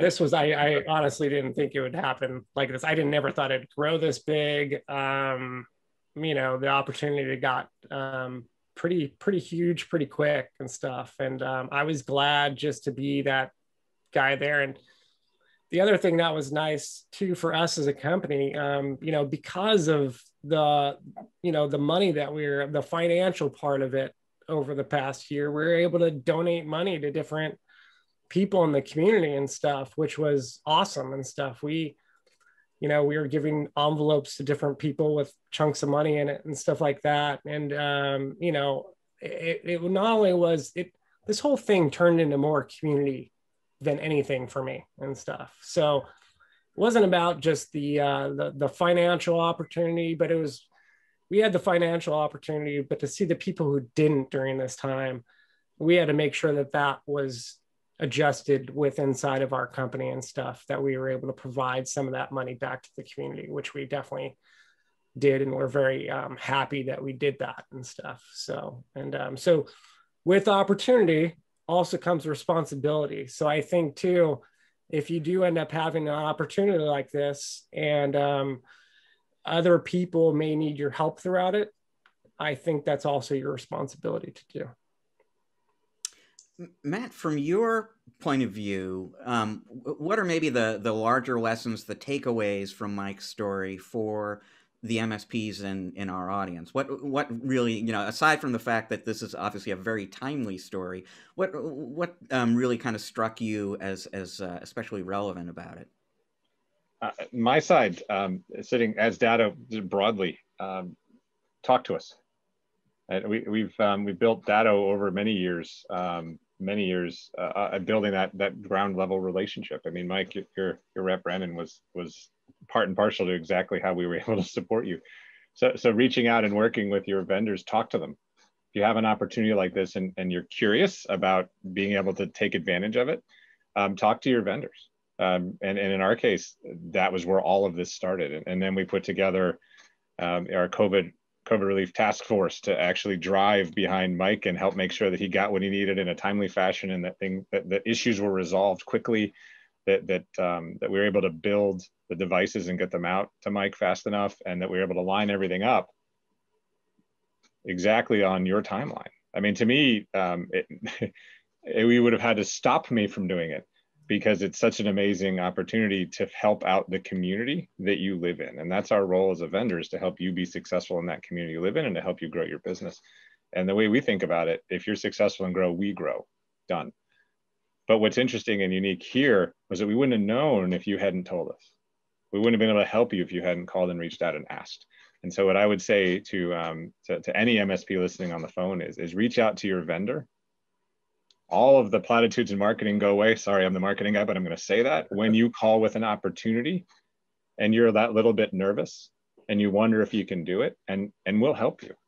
Your rep will help you, and we know how to line the company up behind you more than any other day to get something like this that's so critical, frankly, to resolving our COVID crisis, is to test and eventually to vaccinate in those same drive-through manner, right? We want to be able to help. And so that's the advice I'd give is reach out and look for those vendors who are willing to do that, and reach out and talk to them. Because we did, and that's where it started. Is the expectation at Datto that there are continued needs? There will be continued needs. There are other communities and organizations in need of the kind of service Mike is providing in this case. I mean, the focus is shifting from testing to vaccination these days. But is that maybe one of the things people in the audience should be thinking about too? Is there could be needs like this in my community. I should be investigating that? My opinion is there's really two short and a long-term answer to that question. I think in the near term, absolutely. And being able to solve that technology gap, bridge that gap to help enable is an opportunity. We've had so many MSPs that have seen opportunity and growth in situations like this and others similar situations over the last year. Some MSPs had their best year ever last year, and some of that is being able to see these opportunities. But there's also a difference between that short-term opportunity and then the long-term sustained opportunity. And to me, what we basically just did in the pandemic is take most of the small and medium businesses in the world and put them online. We are digitally transforming all of them. We are all working remote. I mean, how many here are in the office? I'm not. So I don't know. Michael, are you in the office? No, I'm not. This is my home office. So. Mike? Home office. So there you go. At least a sample size of 4. We're all working from home. At this stage, it's that digital transformation, and I'd be remiss if I didn't say working remote and security, right? SolarWinds proves that nobody is safe. And so you think about all of that's going on and what Mike is doing in the context of the pandemic. The long-term sustained opportunity is that dependence on technology will grow. It'll get more complex. The need to secure your technical, the technical aspects of your business will grow. And so for the MSPs out there, I think we are entering, we're going to have tailwinds out of this as we recover, and we're working our way into that golden age of helping small and medium businesses look, act, and feel like the big guy, the big businesses online, but in a distributed in a way that's actually in touch with the local community that Mike's been doing here. So short answer and long-term answer, I think, but both are extremely positive opportunities for MSPs. Maybe from a bigger picture standpoint, we are at kind of a transitional phase of things in this pandemic story right now, where we're beginning to see the light at the end of the tunnel, and vaccines are going out. So it's not over with by any means, but you can sort of imagine it being mostly behind us, at some point this year. As you look ahead, through the remainder of 2021 and maybe beyond that, how do you see the landscape for MSPs sort of shifting now in these months ahead? Yeah, I've got my answer. I don't know, Mike, because there's also a real answer right in front of you. I don't know if you or Michael, but from a vendor perspective, we've started to shift our conversation, right? It's no longer assumed that you are safe, right? When SolarWinds and some of the largest have a serious security breakdown, and there've been so many more lately, you have to start thinking about not if, but when, and you have to start thinking about how do you get through it and out the other side and recover as fast as possible. And the way we've been thinking about that long-term view, we call it cyber resilience. And it's that idea that you assume that you are going to be attacked successfully, and therefore you should assume then that you need to recover quickly and be able to get back to work. And that's the angle we've taken, and that's how we've seen the opportunity, I think, for MSPs in this space. And you guys can tell me if you're seeing the same thing, Michael or Mike, but that's how we've been looking at it and where we've been positioning. And you'll see some news from us on acquisitions recently with BitDam and then some other organic development. And it's all about helping make sure that Mike's customers and Michael's customers are resilient to this new environment that we are more dependent on than ever. Right? I think that I've been a long-term Datto customer that's out there and utilizing all the products that are in place there. But I think we also have to look at post-pandemic and pre-pandemic. You know, I'm in South Florida. I know Mike mentioned fires in California. You know, we're hitting, you know, look at the weather pattern that just happened this weekend that was in place there. So for our customers, yes, we're helping them in the pandemic world that's out there, but we're starting back our campaign on just making sure that we have a business continuity plan, back to the old Datto 101. We also donated tons and tons of workplace licenses that were out there to our customers that are out just so that they can go out there and share files. So I think the cyber resilience plan is a great plan, but you know, depending on where you are in the country, you gotta try not to use the word pandemic, and in Florida we try not to use the word hurricane, but you know, the season's out there and we have to prepare our customers for everything and anything. Mike, where are you seeing the changes in the market already, and where do you kind of see that going down the road? Definitely. I actually kind of think that this whole, you know, the pandemic and everything that we've gone through has really opened up the eyes of a lot of business owners to really what they need for their networks and stuff. So I think it's actually made our jobs a little bit easier these days and stuff in some ways, because I think that throughout this, I've noticed that, well, a couple things that I've actually seen that has happened over this time. We've seen an increase in thefts and stuff. So I've actually had a couple places that got robbed during this time. We also had problems with fires, which were causing electrical issues and stuff. So all these things actually make it a lot easier to say to someone, hey, you need to get a battery backup. You need to get a backup for this or that. You know, I think some of these things that have happened recently make it a lot easier for us to kind of sell these products for something that we should already have, but maybe some people who are resistant to wanting to spend the money. You know, these items you can kind of bring up, you know, kind of one by one about like, okay, these are the things that have happened over the past year. How are we going to protect you from all these different elements of the world and stuff? So I think things have changed a little bit in that way, at least for my clients. My clients have definitely, every time I've made a recommendation lately, everything's just been, yes, let's do it, let's do it, let's do it. And I think that there's been a little bit of a mindset change with some business owners, which I really absolutely love and stuff. So yeah, that's just my opinion. You know, Mike, in the short term, people may still be a little concerned about going out and trying to find new business right now, even though we're starting to see are you guys seeing that, or are you seeing customers, new customers, existing customers come back and say, okay, optimistic, we're going to start coming back to the table and investing, spending with you?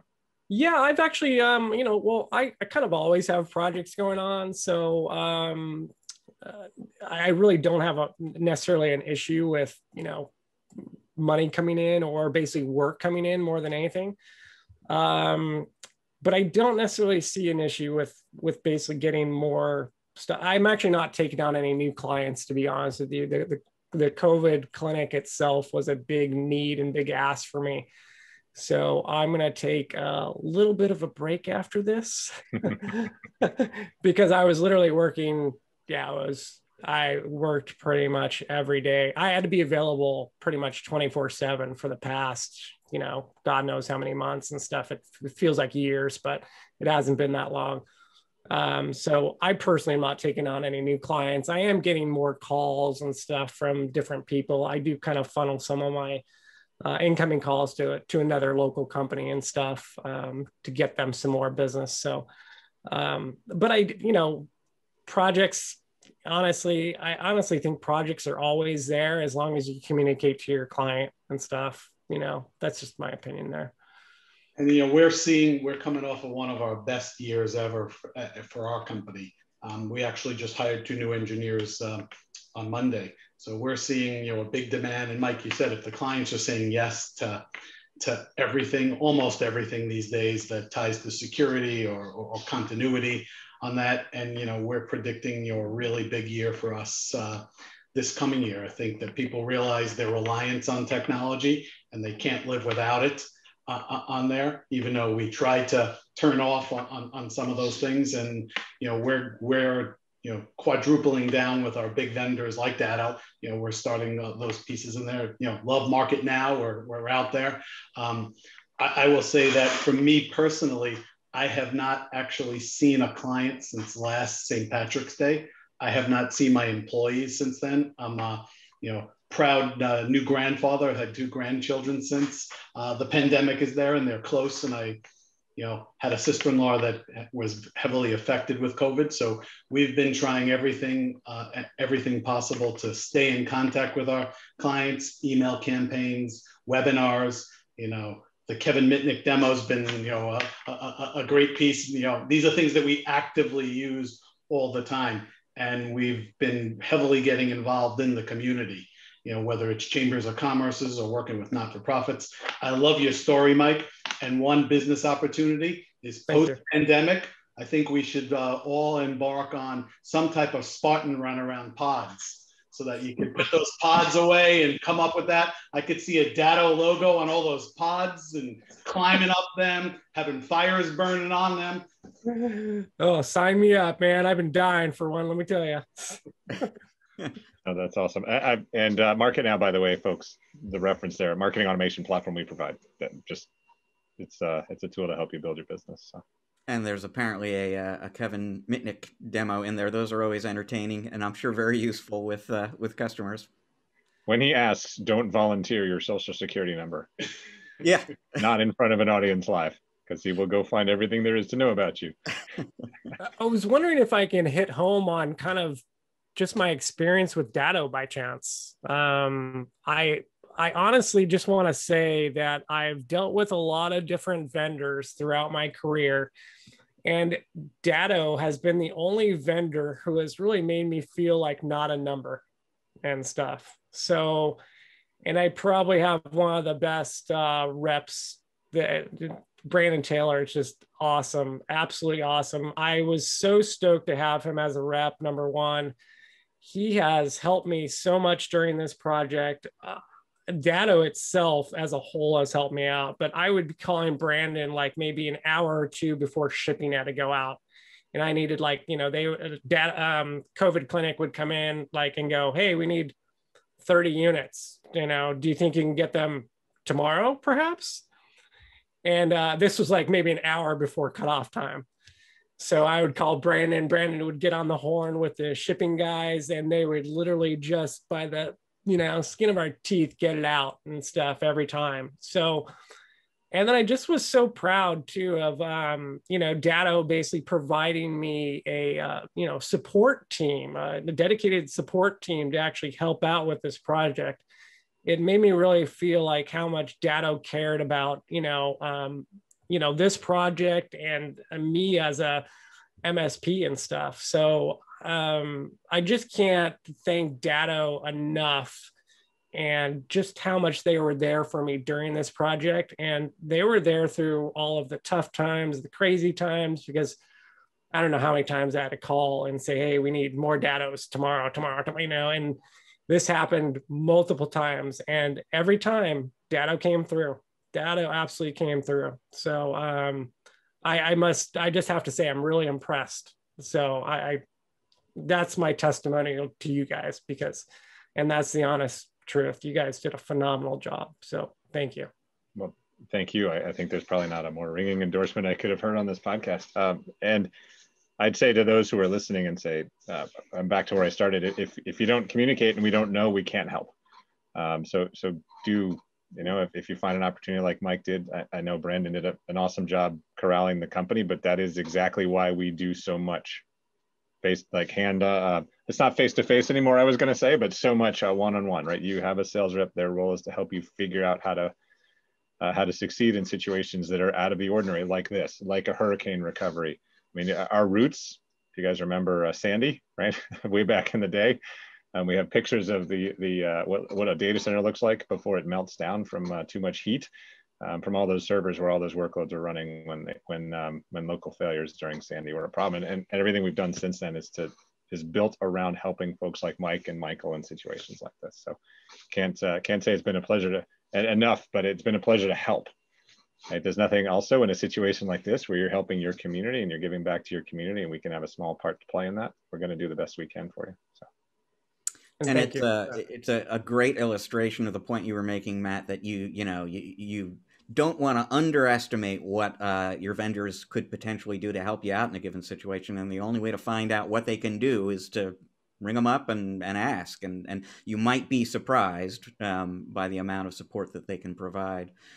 Matt, Mike, thank you both so much for joining us here today. Really interesting story, interesting conversation.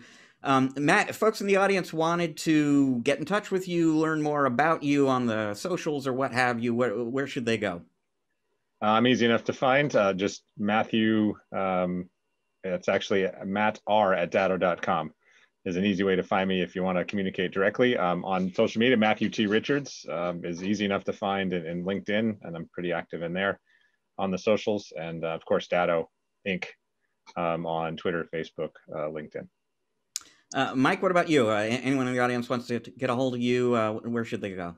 Sure. Actually, email is mike@octech, TECH, and then DR, like abbreviation for doctor, and then .com. Also, you can check us out on Instagram at OCTechDR. Fantastic.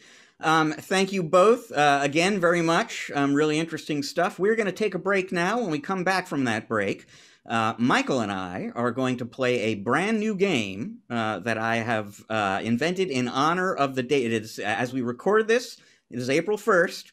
So we're going to play the April Fool's game, and we'll explain how that works shortly as soon as that begins. And then I will pull out my crystal ball and predict what is coming up, and also maybe take a look back at some things you may have missed earlier this week. Stick around. We will be back with part 3, Channel Pro Weekly, episode 181, right after this.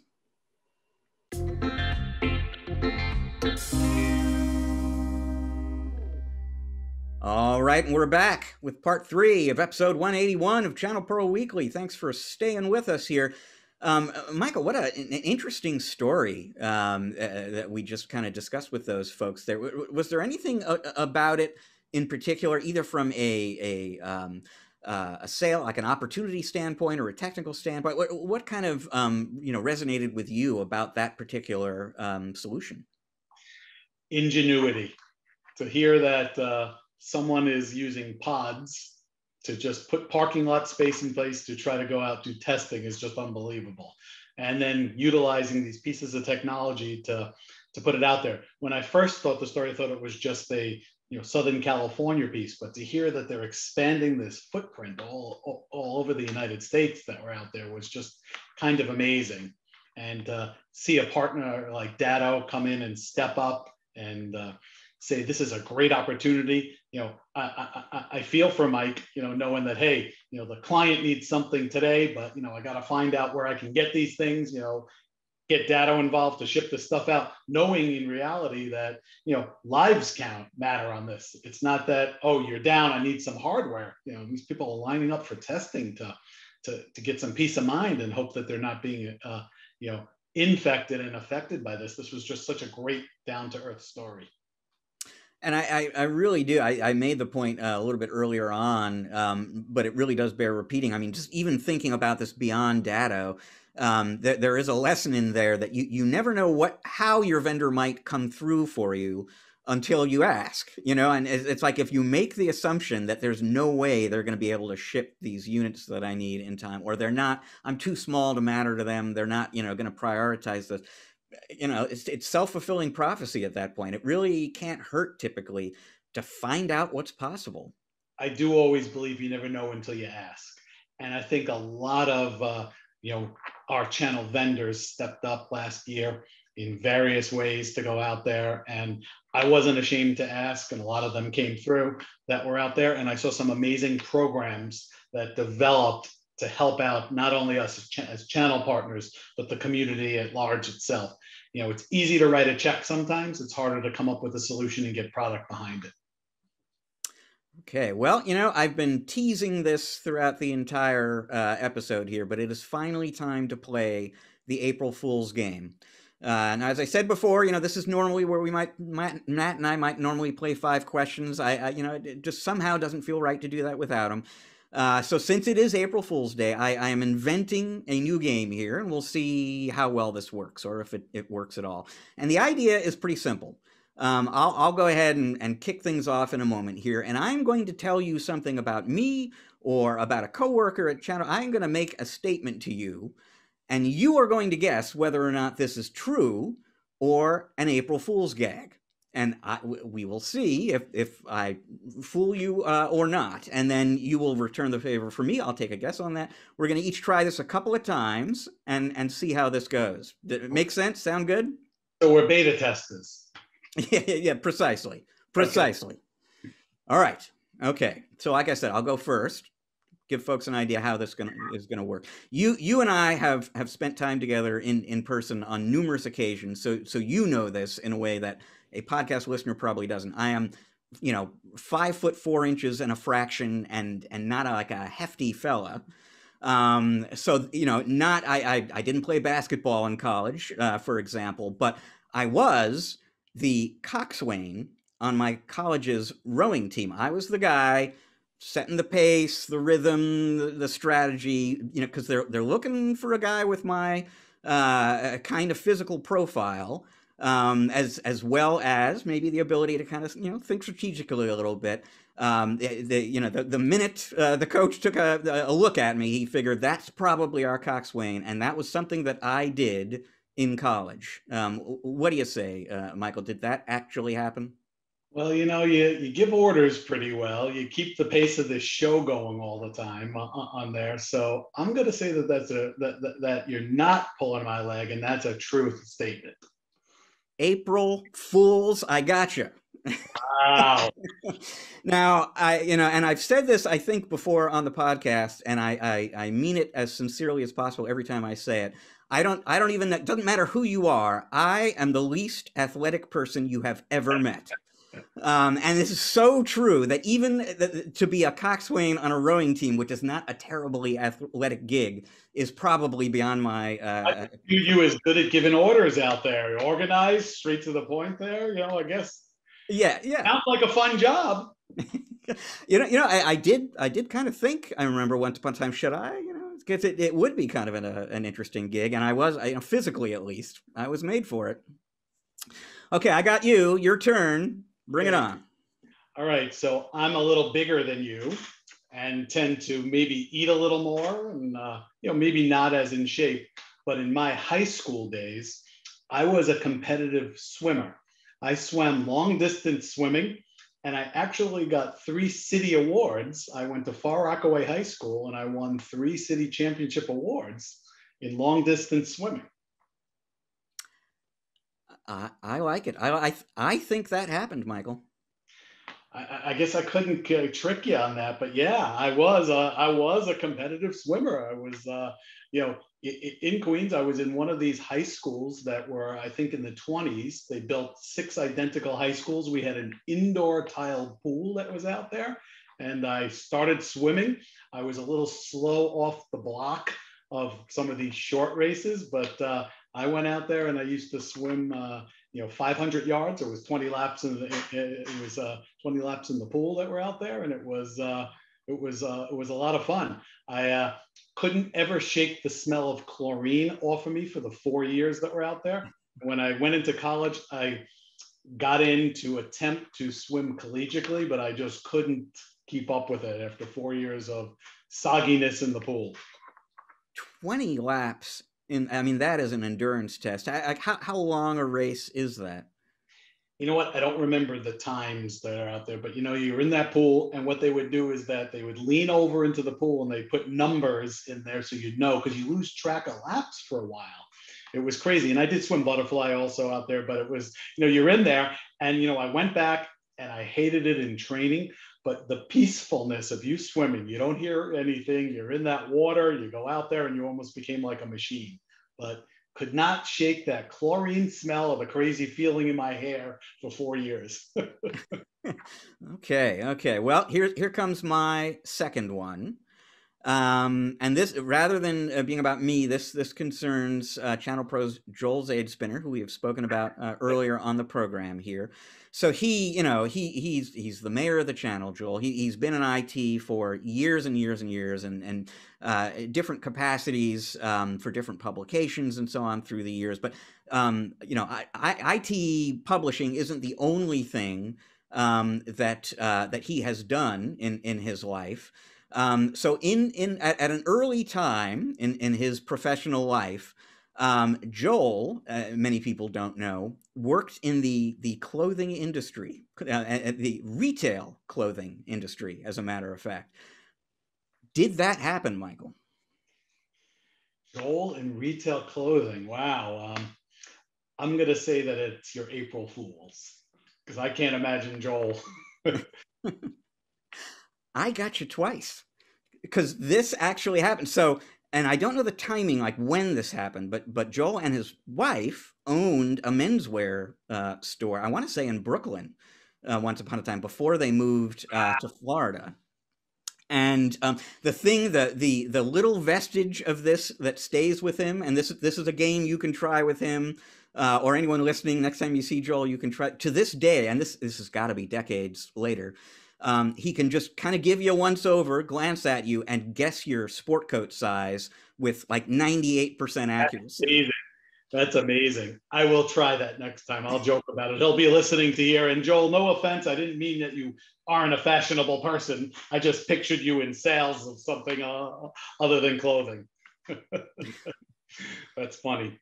So I'll pick on me again. So I will tell you that in my neighborhood here where I live, there are a couple of Michael Goldsteins. And I used to have a guy that would sell me tchotchkes. And he told me that when his father came over into Ellis Island, they had an unpronounceable name. And they said, everyone from this point forward, your name is now Goldstein. And his name was Goldstein. So there's a lot of us that are around there. But here's the truth. My wife, Karen, her maiden name is Goldstein. So maybe we were related in some way, shape, or form, but you know, we were both Goldstein. She never had to change her name. You know, it's one of those things that's probably too good to be true, but I kind of want it to be true. So I'm going to say it is true. It is true. Sorry, I'm not a good, but I will tell you that her father, who today is the anniversary of his passing last year, but her father was an only child. And when we got engaged, when we started dating, he was just so happy because in some way, shape, or form, his name, he had 3 daughters. So he thought that his name would end. So some crazy way there, he favored me and the Goldstein name continued for Felix Goldstein. That is awesome. That was like your wedding gift to him. Yep. So it was just one of those funny kind of things. I'm not good at coming up, but I figured, hey, couple of good unique facts that were out there. So no, definitely. It was, and in a way, there's a little 5 questions element in there because I just learned some very interesting things about it. Yep. And on his anniversary, it was one of those things I figured. I'm sure I'll tell her this joke. I know you've met my wife too, but it was kind of funny, and she uses that all the time. And then in the Facebook age, you know, people go back there and are like, "Well, did she ever get married? Because her name's the same at that point." Yeah. And then, I mean, when there are family gatherings, do you have to, you know, like clarify, okay, which Goldstein family is this? Or you know what, it is kind of, well, remember, since she and my father-in-law was an only child, and that he had 3 daughters, my wife's still the only one besides her mom that has the Goldstein portion of it. But it is a funny story as you go through. But when the sales rep had come in and told me this story, because his name was Goldstein, and I always thought that he was pulling my leg. He told me the Ellis Island story. And then later on, he came in and showed me papers. It was just kind of funny. You start figuring out how people have all these same names.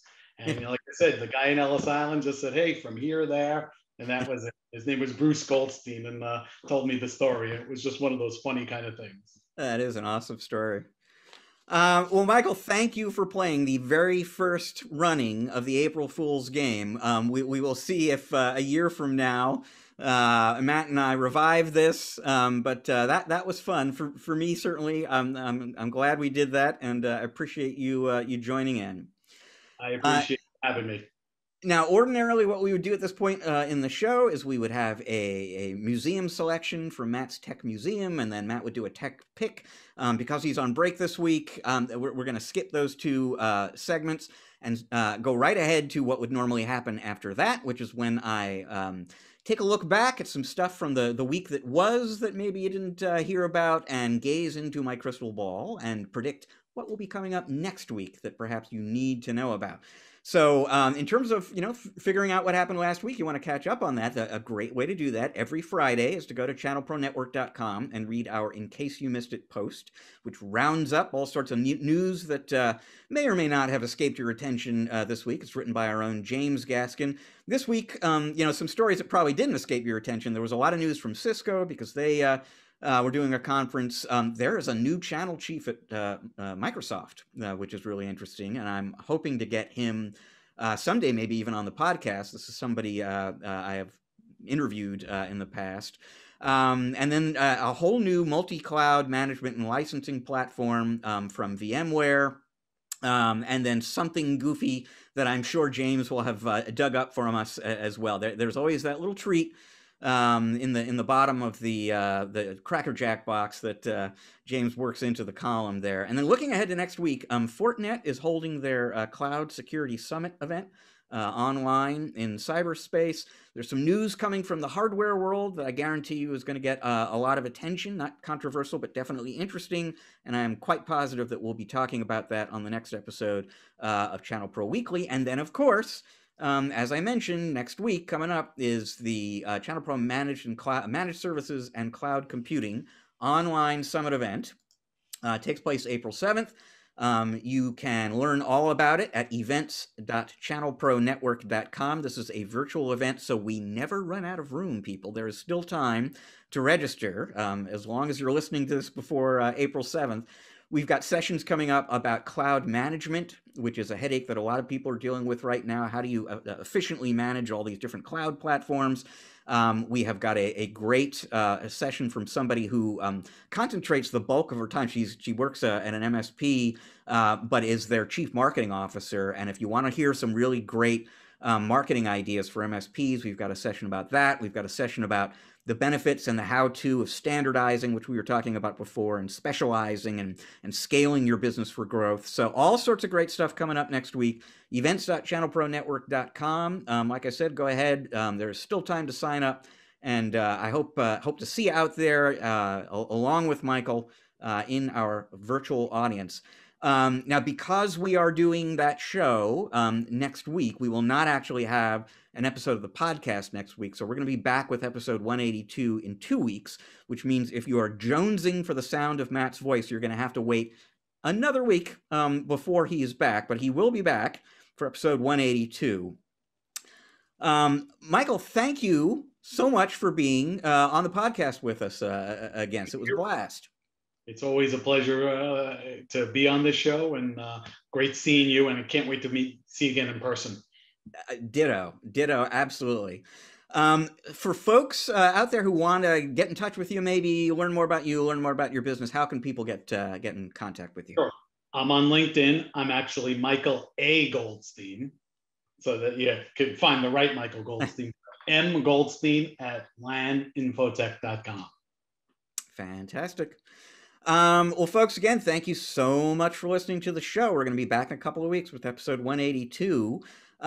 You can subscribe to this program. You should subscribe to this program wherever finer podcasts are found, whether that is Apple Podcasts, Google Play, Stitcher, Spotify. Please go on out there, subscribe to Channel Pro Weekly. Take a little time. If you like the show, if you could give us that coveted 5-star rating, we would appreciate that too. You'll not only be helping us out, you'll be helping out your peers because it helps us in the algorithms. People will be able to discover the show a little bit more easily. So go ahead, subscribe to the show, give us that 5-star rating if you think that we've deserved it. You can find us, we have the Channel Pro Network channel on YouTube. That's how to get the video version of the show. And there's also other stuff that we've got up there as well.